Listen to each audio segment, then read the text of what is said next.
আসসালামু আলাইকুম প্রিয় দর্শক, নিজের আলাপচারিতায় আপনাদের সকলকে আমন্ত্রণ জানাচ্ছি। এনসিপির ৫ নেতার কক্সবাজার সফর নিয়ে আরও কিছু নতুন ঘটনা যুক্ত হলো এবং একটা পদক্ষেপ এনসিপি তাদেরকে ফর্মালি আর অফিসিয়ালি শোকজ করেছে। এই শোকজ করাটা কি ঘটনাটাকে আরও খানিকটা জটিল করে তুললো, নতুন কোনো ডাইমেনশন যোগ করলো, সেটা নিয়ে কথা বলবো। ইনফ্যাক্ট আমি যখন এই ভিডিও রেকর্ড করছি তখনও জানা গেছে তারা কক্সবাজারে আছেন এবং একটা নিউজ দেখলাম তারা রীতিমতো হোটেল পরিবর্তন করছেন। ভেতরে পড়ে দেখলাম গোয়েন্দা সংস্থার নজরদারি আছে ইত্যাদি ইত্যাদি। আমি জানি না এই ব্যাপারটাকে নিয়ে এত বেশি জল ঘোলা কেন হচ্ছে, কিন্তু এই নোটিশ দেওয়াটার একটা ডাইমেনশন আছে বলে আমি ধারণা করি। তার আগে একটা কথা একটু বলে রাখা দরকার, এখানে একজন নারী সদস্যকে নিয়ে তাসনিম জারা এবং তার সাথে পুরুষরা গেছেন, এই ধরনের ইঙ্গিতপূর্ণ কথাবার্তা কোনো কোনো মিডিয়ায় এসছে এবং সোশ্যাল মিডিয়ায় অনেকে এটাকে রসিয়ে নানা বাজে কথাবার্তা লিখছেন। মানে আমাদের অসভ্যতার আসলে কোনো সীমা নেই।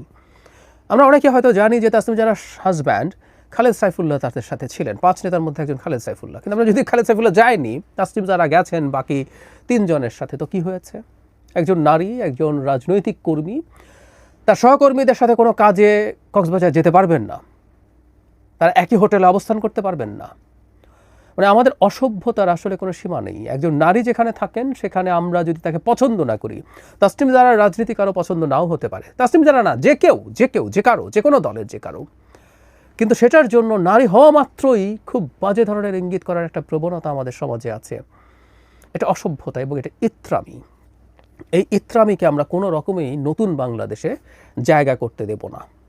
এমনকি তাত্ত্বিকভাবে বলছি, এটা যদি আওয়ামী লীগ নিষিদ্ধ, কিন্তু আওয়ামী লীগেরও কোনো নেত্রীর প্রতি, নারী নেত্রীর প্রতি যদি এই ধরনের ঘটনা ঘটে, এই ধরনের নোংরামের বিরুদ্ধে আমাদের অবস্থান নিতে হবে। সমাজে কতগুলো বেসিক স্ট্যান্ডার্ড থাকতে হয়, সেটা আমাদের মানতে হবে। যাই হোক, যেটা নিয়ে কথা বলতে চেয়েছিলাম সেটা হচ্ছে এই যে নোটিশ দেওয়া আছে, নোটিশের ভাষাটা আমি একটু পড়ি। ৫ জনকে একই নোটিশ দেওয়া হয়েছে একই ভাষায়। গতকাল ৫ আগস্ট জুলাই অভ্যুত্থানের প্রথম বর্ষপূর্তি ও রাষ্ট্রীয় গুরুত্বপূর্ণ দিবসে আপনি এবং দলের আরও ৪ জন কেন্দ্রীয় সদস্য ব্যক্তিগত সফরে কক্সবাজার গিয়েছেন। এই সফর সংক্রান্ত কোনো তথ্য কিংবা ব্যাখ্যা রাজনৈতিক পর্ষদের নিকট পূর্বে অবগত করা হয়নি। অনেকগুলো ডাইমেনশন যোগ হয়। আমরা জানি ৫ জন কারা কারা, অলরেডি জারা এবং খালেদ সাইফুল্লাহর কথা বললাম। এর বাইরে আছেন জনাব নাসিরউদ্দিন পাটোয়ারি, হাসনাত এবং সার্জিস। খেয়াল করি আমরা ৫ জন সবচেয়ে পরিচিত মুখের মধ্যে, মানে এই দলটার এনসিপির সবচেয়ে পরিচিত মুখগুলোর মধ্যে ৫ জন এখানে গেছেন এবং তাদেরকে আমরা আসলে এনসিপি বলতে এর বাইরে আর ১-২ জনকে হয়তো আমরা বুঝি, মানে বেশি পরিচিতির দিক থেকে বলছি।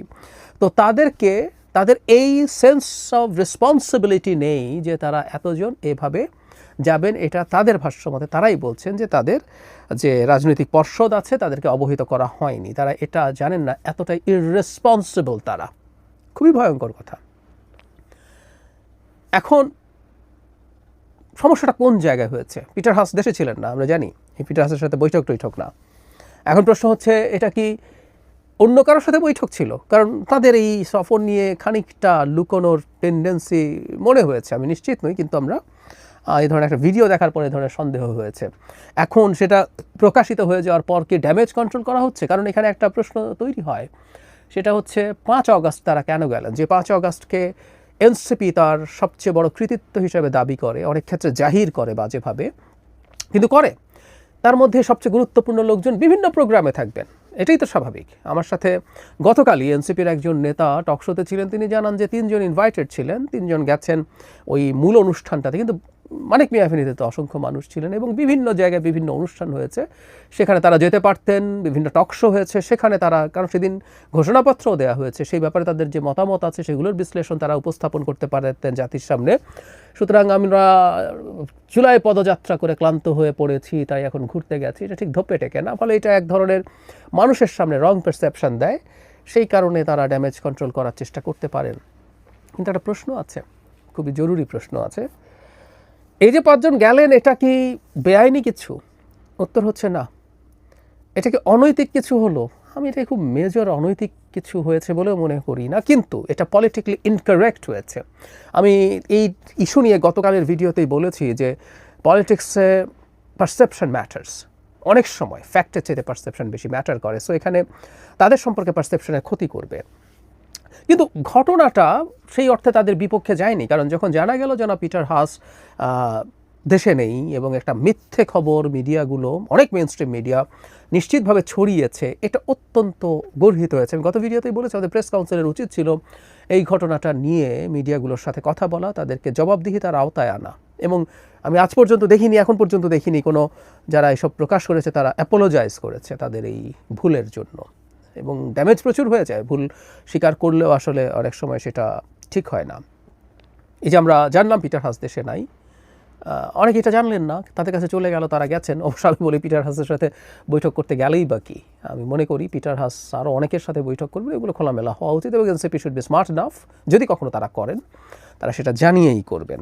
কিন্তু সিচুয়েশন তাদের কন্ট্রোলে চলে এসেছিল, তো তাহলে আবার এই শোকজ করার মাধ্যমে কি ব্যাপারটাকে আরও উস্কে দেওয়া হলো না? কারণ এই শোকজের মাধ্যমে তাদের 5 নেতার ইররেসপন্সিবিলিটি আবার জাতির সামনে প্রকাশিত হলো।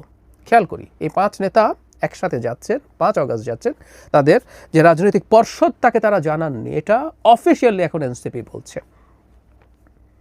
যে দলের প্রধান লোকজনের মধ্যে এরা গেলেন না, তাহলে কি হতে পারে? আমরা কি একটা অন্য ইন্টারপ্রিটেশন করব?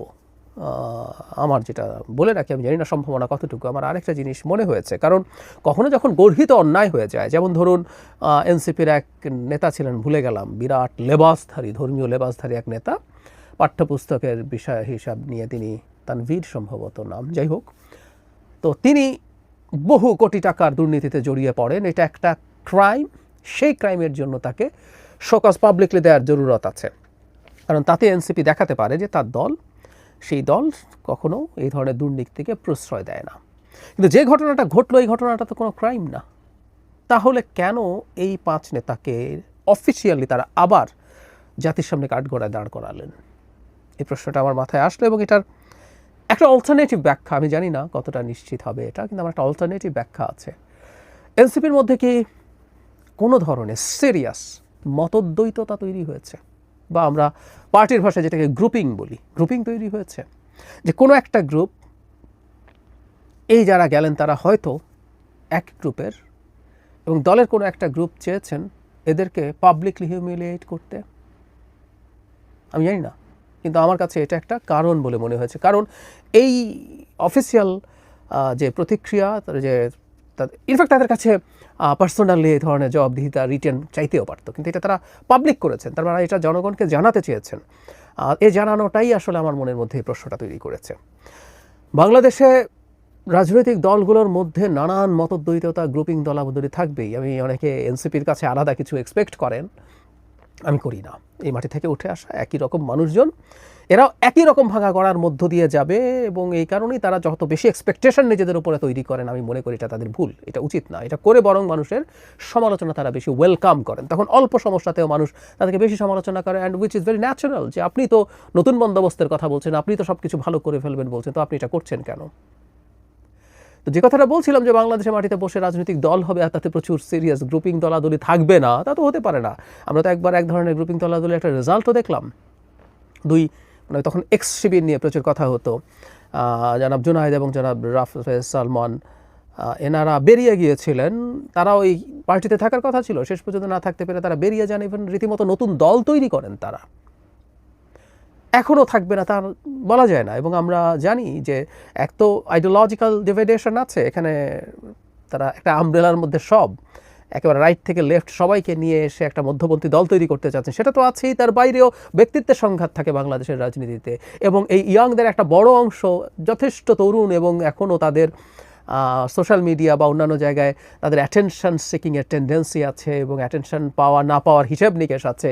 এগুলো প্রত্যেকটা সংঘাত তৈরি করতে পারে, কে বেশি ইম্পর্টেন্ট হয়ে গেল, কে বেশি প্রমিনেন্ট হয়ে গেল, এগুলো তাদের মধ্যে সংঘাত তৈরি করার সমূহের সম্ভাবনা আছে।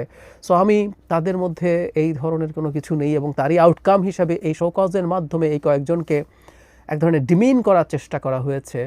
আমি এই সম্ভাবনা উড়িয়ে দিতে চাই না, যদিও আমি চাই সব রকম মতদ্বৈততা সত্ত্বেও, যেহেতু বহু রকম মানুষ এক জায়গায় এসে হাজির হয়েছেন, মতদ্বৈততা থাকবে, কিন্তু মতদ্বৈততার বাইরেও তারা তাদের এই জায়গাগুলো একটু খেয়াল করবেন। আর প্রত্যেকটা স্টেপ নেওয়ার ক্ষেত্রে আমি অ্যাটলিস্ট এটুকু বলি, যদি এরকম কোনো কারণ নাও হয়ে থাকে, এই স্টেটমেন্ট দেওয়ার মাধ্যমে মানে ব্যাপারটা ঔষধের মতো, আমরা ডিজায়ার্ড এফেক্ট আর সাইড এফেক্টের তুলনা করি, ওজন করি। ওষুধে সাইড এফেক্ট আছে কিন্তু আমরা এটা খাই কারণ এটা ডিজায়ার্ড এফেক্টটা আমার বেশি ওজনের মনে হয়। সো কী অর্জন করলেন? ট্রান্সপারেন্সি দেখালেন, নাকি তার চাইতে তাদের 5 নেতা যে কোনো রকম কোনো তথ্য না দিয়ে চলে গেছেন, এত ইররেসপন্সিবল, সবচেয়ে প্রমিনেন্ট কয়েকজন, মানে আপনারা যদি 10 জন নেতার নাম বলেন এর মধ্যে 5 জন থাকবেন, তো এই 5 জন নেতাকে যে তারা এটার মাধ্যমে যেরকম ইররেসপন্সিবল হিসাবে প্রজেক্ট করলেন জাতির সামনে, এটা বরং ক্ষতিই তো বেশি হয়েছে বলে আমি মনে করি। আসসালামু আলাইকুম প্রিয় দর্শক, 5 আগস্ট যখন প্রধান উপদেষ্টা জুলাই ঘোষণাপত্রটি আমাদের সামনে তুলে ধরলেন, তাৎক্ষণিক প্রতিক্রিয়ায় আমি এর কয়েকটি অংশ নিয়ে সামান্য মন্তব্য করেছিলাম এবং অবশ্যই এটুকু সারসংক্ষেপে বলেছিলাম যে তুমুল একপেশে এবং ভয়ঙ্করভাবে একটা বিতর্কিত ঘোষণাপত্র জাতির উদ্দেশ্যে ডক্টর ইউনূস তুলে ধরলেন। আমাদের জন্য এটি লজ্জার যে ব্রিটিশ সাংবাদিক ডেভিড বার্গম্যান, তাকে আমরা সবাই মোটামুটি চিনি, জানি, তিনি যেভাবে এর প্রত্যেকটি দফা পুঙ্খানুপুঙ্খ বিশ্লেষণ করে আমাদের সামনে তুলে ধরলেন, আমাদের তেমন কেউই সেইভাবে সাহস নিয়ে অতি নিরপেক্ষতার সঙ্গে এইভাবে কেউ তুলে ধরতে পারেননি। এমনকি আমাদের সুশীল সমাজ, গণমাধ্যমে এটি নিয়ে তেমন কোনো আলোচনা হয়নি এবং তিনি মন্তব্য করেছেন বাংলাদেশের ইতিহাসকে কোন দিকে ডাইভার্ট করার চেষ্টা করছেন ডক্টর মোহাম্মদ ইউনূস। এমনকি এখনো পর্যন্ত তার যে ভাবমূর্তি অবশিষ্ট আছে, আগামী দিনে সেই ভাবমূর্তির কফিনে ডক্টর মোহাম্মদ ইউনূস নিজেই পেরেক ঠুকে দিলেন। কি বলেছেন বার্গম্যান? কেন আমাদের জন্য লজ্জার, কেন আমরা খানিকটা সাহসের সঙ্গে এভাবে ব্যাখ্যা করতে পারলাম না? তিনি যা বলেছেন তার অংশ বিশেষ যদি আপনাদের সামনে তুলে ধরি, খুব সহজেই বুঝতে পারবেন। কেউ কেউ হয়তো দেখেছেন তার এই স্ট্যাটাসটি তিনি তার ফেসবুকে সম্পূর্ণভাবে তুলে ধরেছেন। এবং আরও মজার বিষয় হচ্ছে, বাংলাদেশের কোনো কোনো প্রিন্ট মিডিয়ায় এটি প্রকাশ হয়েছে, কিন্তু বিভিন্ন ধরনের ইউটিউব চ্যানেল কিংবা প্রত্যেক ইলেকট্রনিক মাধ্যম অথবা প্রিন্ট মিডিয়ারও বা অনলাইন পোর্টালগুলোর যে ইউটিউব মাধ্যম আছে, সেখানেও কেউ এটি সেভাবে তুলে ধরেনি, নিশ্চয়ই কোনো না কোনো ভয়ের জায়গা থেকে। যাই হোক, বার্গম্যান যেটি বলছেন, এই ঘোষণাপত্রে তুলে ধরা ইতিহাসের বেশিরভাগ অংশ একই সঙ্গে আওয়ামী লীগ নিয়ে বর্ণনা, অত্যন্ত পক্ষপাতদুষ্ট এবং একতরফা, যেটি আমি আমার তাৎক্ষণিক প্রতিক্রিয়াতে জানিয়েছিলাম। যারা আওয়ামী লীগকে ঘৃণা করেনি, এতে তাদের দৃষ্টিভঙ্গি উপস্থাপন করা হয়েছে বলে মনে হয়েছে। ঘোষণাপত্রে অনেকটাই পড়ে মনে হয় যেন এটি দীর্ঘদিন আওয়ামী লীগের বিরোধী ও সমালোচকদের লেখা একটি রাজনৈতিক বক্তব্য। এখন তো সব ইতিহাসের কিভাবে সব কিছু দুমড়ে মুচড়ে ফেলা হচ্ছে একপেশেভাবে আমরা সবাই জানি। তিনি বলছেন, সামগ্রিক বিবেচনা করলে এই ঘোষণাপত্রে যে রাজনৈতিক পক্ষপাতমূলক বয়ান তুলে ধরা হয়েছে, তা 1971 সালের যুদ্ধ নিয়ে আওয়ামী লীগ যে রাজনৈতিক পক্ষপাতমূলক ইতিহাস ব্যবহার করেছিল, তার চেয়ে বেশি সমস্যার হতে পারে। অর্থাৎ আওয়ামী লীগ অবশ্যই মুক্তিযুদ্ধের ইতিহাসকে, মুক্তিযুদ্ধের সম্পূর্ণ কৃতিত্বকে তাদের একক দাবিদার হিসেবে প্রতিষ্ঠা করেছিল। এখন যেটি হচ্ছে তার চেয়েও ভয়ঙ্কর, নিকৃষ্টভাবে, জঘন্যভাবে আওয়ামী লীগের সব ধরনের সব কিছু অস্বীকার করে একটা বিশেষ গোষ্ঠী নিজের মতো করে ইতিহাস বর্ণনা করছে, সে কথাই বলতে চেয়েছেন বার্গম্যান। এই ঘোষণাপত্র অতিমাত্রায় পক্ষপাতদুষ্ট ও রাজনৈতিক পক্ষপাতমূলক একটি ইতিহাসের বর্ণনাকে সরিয়ে তার চেয়ে বেশি রাজনৈতিক পক্ষপাতমূলক আরেকটি বর্ণনাকে প্রতিষ্ঠা করছে। কে জানতো 5 আগস্ট আসলে সেটি নিয়েই ছিল। অর্থাৎ এই যে ছোট্ট একটি বাক্য, এর মধ্য দিয়ে তিনি বোঝাতে চেয়েছেন যে অভ্যুত্থানের সৃষ্টি হয়েছে। বারবার আমি একটা কথা বলি, সেটি বারবার বোঝাতে চেয়েছেন সাধারণ মানুষের ইনভলভমেন্ট অবশ্যই ছিল, আওয়ামী লীগের বিরুদ্ধে ক্ষোভ, তাদের যে নানান ধরনের বঞ্চনার জায়গাটি, সেটির বহিঃপ্রকাশ ঘটেছিল, মানুষ রাজপথে নেমে এসেছিল, কিন্তু এর আড়ালে ভিন্ন এক ষড়যন্ত্র ছিল যারা নেতৃত্ব দিচ্ছিলেন। তিনি বলছেন, ইতিহাসের এই বয়ানে নিচের বিষয়গুলো উপেক্ষা করা হয়েছে, ত্রুটি রয়েছে এবং ভুলভাবে উপস্থাপন করা হয়েছে। সেগুলো কি? তিনি বলছেন যে 1972 থেকে 1975 সাল পর্যন্ত আওয়ামী লীগের শাসনকালকে শুধু একদলীয় শাসন ব্যবস্থা বাকশালের মাধ্যমে উপস্থাপন করা হয়েছে, কিন্তু যুদ্ধ পরবর্তী জাতি গঠনে আওয়ামী লীগ যেসব কার্যক্রম গ্রহণ করেছিল তা কিছুই উল্লেখ করা হয়নি। 1975 সালের আগস্টে সেনা সদস্যদের হাতে, কতিপয় সেনা সদস্যদের হাতে তৎকালীন প্রধানমন্ত্রী বঙ্গবন্ধুর কথা বলছেন তিনি যে তার পরিবারের 16 জন সদস্যের সাথে হত্যাকাণ্ডের শিকার হলেন সেটি উল্লেখ করা হয়নি। এই হত্যাকাণ্ডের মধ্য দিয়ে বছরের পর বছর ধরে সামরিক শাসন শুরু হয়েছিল। ঘোষণাপত্রে 1975 সালের নভেম্বর এবং 1982 সাল পর্যন্ত, মানে 1975-এর 7 নভেম্বর থেকে 1982 সাল পর্যন্ত মুজিব পরবর্তী সময়ে যখন জিয়াউর রহমান ক্ষমতায় ছিলেন ওই সময়টাকে উপেক্ষা করা হয়েছে। 1/11 যখন 111-এর কথা তিনি বলছেন, 1/11 যখন 2007 সালের জানুয়ারিতে তত্ত্বাবধায়ক সরকারকে ফিরিয়ে সামরিক বাহিনী নিয়ন্ত্রিত সরকার এসেছিল, তা ছিল ষড়যন্ত্রমূলক ব্যবস্থার ফল, এমনটি উল্লেখ করা হয়েছে ঘোষণাপত্রে। কিন্তু প্রকৃতপক্ষে এটি হয়েছিল বিএনপি সরকার যখন নির্বাচনে কারচুপি করার চেষ্টা করেছিল, আর এই কারচুপি থামানোর একমাত্র পথ ছিল সেনাবাহিনীর হস্তক্ষেপ। দৃশ্যত সে সময় অনেকেই দেশের অধিকাংশ মানুষ এটিকে সমর্থন জানিয়েছিলেন। ঠিক এখন যেমন যে অবস্থাটি চলছে, যদিও বারবার এটি বলেননি, আমি জাস্ট মেলাচ্ছি যে মানুষের 70% অংশ তারা সেনাবাহিনীর হস্তক্ষেপ চায়, তারা চারিদিকে যে নৈরাজ্য অরাজকতা চলছে সেটি থেকে মুক্তির জন্য। 111-এও নিশ্চয়ই সেটি হয়েছিল। বারবার সে কথাই মনে করিয়ে দিয়েছেন। তিনি বলছেন যে 111-এর পেছনে ষড়যন্ত্রমূলক ব্যবস্থা আওয়ামী লীগকে ক্ষমতায় এনেছিল, এটি ঘোষণাপত্রে যে উল্লেখ করা হলো। কিন্তু আমরা তো জানি যে 2009 সালের নির্বাচনে কিছু কারচুপির ঘটনা ঘটলেও এই নির্বাচনকে সাধারণত বাংলাদেশের ইতিহাসে অন্যতম সুষ্ঠু নিরপেক্ষ বা সবচেয়ে সুষ্ঠু নিরপেক্ষ নির্বাচন হিসেবে দেখা হয়। 2008 সাল থেকে 2016 সাল পর্যন্ত ক্ষমতায় থাকাকালে আওয়ামী লীগ ফ্যাসিবাদী, অগণতান্ত্রিক ও গণবিরোধী ছিল, এমনটাই ঘোষণাপত্রে উল্লেখ করা হয়েছে। এটি একেবারেই অসত্য। বাস্তবতা হলো ক্ষমতায় থাকার সময় যতই গড়িয়েছে আওয়ামী লীগ ধীরে ধীরে কর্তৃত্ববাদের দিকে হেঁটেছে, অগণতান্ত্রিক পন্থা বেছে নিয়েছে। চরম বাস্তবতা। 2009 সালে ক্ষমতা গ্রহণ করার পরপরই তারা আওয়ামী লীগ চরম স্বৈরাচারী হয়ে ওঠেনি। কিন্তু এই ঘোষণাপত্রে একেবারে সরলীকরণ করা হয়েছে যে আওয়ামী লীগ ষড়যন্ত্রের মাধ্যমে ক্ষমতায় এসে একেবারে স্বৈরাচারী হয়ে উঠেছে, ফ্যাসিবাদী হয়ে উঠেছে। তিনি বলছেন যে তাই আওয়ামী লীগ সরকারের সময়কালের বর্ণনা দিতে গিয়ে ঘোষণাপত্রে এই বিশেষণগুলো ব্যবহার করা হয়েছে: গণবিরোধী, স্বৈরাচারী, মানবাধিকার বিরোধী, মাফিয়া ও ব্যর্থ রাষ্ট্র, সীমাহীন দুর্নীতি, ব্যাংক লুট এবং অনুসরণ করা নীতিগুলো প্রাণ বৈচিত্র্য ও জলবায়ুকে বিপন্ন করছে। এগুলো কয়েকটি অবশ্যই সত্য, কিন্তু ঘোষণাপত্রে আওয়ামী লীগের অন্য আরেকটি দিক পুরোপুরি বাদ দেওয়া হয়েছে। সেটি কোনটি? অর্থনৈতিক প্রবৃদ্ধি, নারী শিক্ষা, অবকাঠামোগত উন্নয়ন এবং প্রকৃতপক্ষে জলবায়ু পরিবর্তনের ক্ষেত্রে যে বিরাট সাফল্য ছিল তার সব কিছুই। এবং পরবর্তীতে এসে তিনি অনেক বেশি স্পর্শকাতর একটি বিষয় তুলেছেন। ঘোষণাপত্রের সংবিধানের 106 অনুচ্ছেদের অধীনে 2024 সালে 8 আগস্ট সুপ্রিম কোর্টের দেওয়া মতামতের কথা উল্লেখ করা হয়েছে। কিন্তু তিনি বলছেন যে অন্তর্বর্তী সরকারকে বৈধতা দেওয়ার কথা সুপ্রিম কোর্টের রেফারেন্স দিয়ে বলা হচ্ছে, আমার জানামতে স্বাক্ষরকৃত ওই আদেশ কেউ দেখেননি।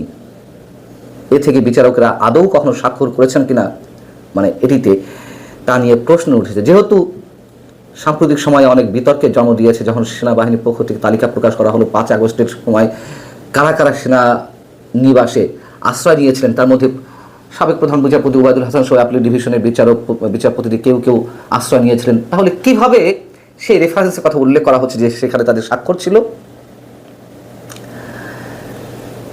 বাগবান বলছেন, যদিও এটা ঠিক যে 2024 সালের জুলাই ও আগস্ট মাসে আন্দোলনে অংশ নেওয়া ছাত্র জনতাকে ভবিষ্যতে রাজনৈতিক উদ্দেশ্য প্রণোদিতভাবে মামলার শিকার হওয়া থেকে